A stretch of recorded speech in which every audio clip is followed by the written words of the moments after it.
Hey guys, I'm E, and here's the thing. GoPro cameras. We've all used them and we've all been frustrated by them. How many times have you watched an ad produced by GoPro, supposedly all filmed with a GoPro, thinking, man, my GoPro footage looks nothing like this. It's true that GoPro cameras can destroy the quality of your footage pretty quickly if you don't know how to use them, which is a shame because especially when you're filming sport videos, they can be really useful. So in today's video, I'm going to explain how to properly set up and use your GoPro camera to film cinematic, high-quality footage for your sport videos.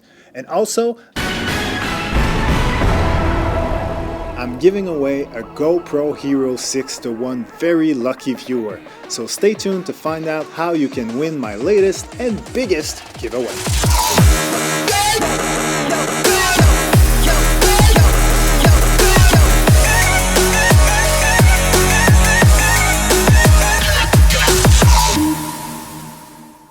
Okay, so the first must-do when filming with GoPros is to keep changing your filming perspective. This is not the camera you want to use to follow the action from a distance. Focus on shots that can only be achieved by small action cameras. I'm talking first-person point of view, of course, with either a helmet or a chest mount, but also be creative in staging unusual shots from the perspective of a ball, a hockey stick, or the 18th hole. Now I want to talk settings because they're very important. You definitely don't want to have the wrong settings on and end up with that grainy CCTV looking footage that the GoPro is notorious for. Notorious! More specifically, I'm going to talk about the Hero 6 settings because that's the only GoPro I have at the moment. I used to have a Hero 4 until it got rolled over and smashed by a car on the highway. Hashtag suction cups. But if you only have a Hero 3, 4, or 5, doesn't matter, you can still keep watching because a bit later on I'm going to explain how you could win a brand new GoPro Hero 6 that I'm giving away today. From me to you. So let's get into it. The main setting that's going to make or break your GoPro footage is the ISO. ISO really refers to how sensitive to light film stock is. But since we're not dealing with film, really what it is, it's just a gain on the brightness in your camera. So the more you push the gain, the more you're sort of adding electronically brightness to your original footage, which is something that the GoPro does extremely poorly. So the last thing you want to do is push the ISO up. So if you go into the Hero 6 settings, you'll notice that there's a minimum and a maximum that you can set. Most people, when it comes to GoPros, have a philosophy of just set it and forget it. If you followed all the instructional material, you just set it and forget it. But in this case, you definitely want to tweak it a bit. So the ISO minimum, you want to leave that at 100. And the maximum, you want to limit that at 100 as well. Because 100 is basically the minimum. And everything on top of that is just noise that you're adding.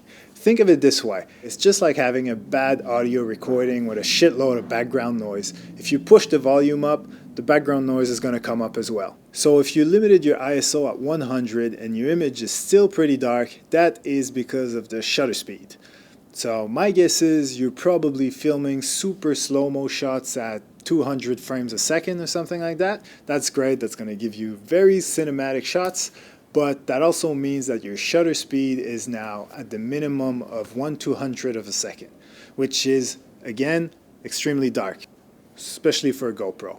So what you have to ask yourself at that point is, do I really need to film in slow motion? Because if you tone it down to, let's say, 25 frames per second, all of a sudden your shutter speed can go up to 1/25 of a second and be much brighter. So what I would suggest is that you keep your super slow-mos for only outside shots, or at the very least in an inside environment that is very well lit, because any other setup at 200 frames per second is just not going to work for a GoPro. Otherwise, when it comes to colors, it's a lot easier. I usually leave the white balance to automatic. I use a flat color profile. That's just me though. I use it because I add LUTs afterwards on my footage when I'm in the edit. So I try to film as flat as I can. And that's also why I keep the sharpness menu to the low setting. So in conclusion, if you apply all the knowledge I've dropped in this video so far about GoPro settings, your footage will go from looking like this to looking like this.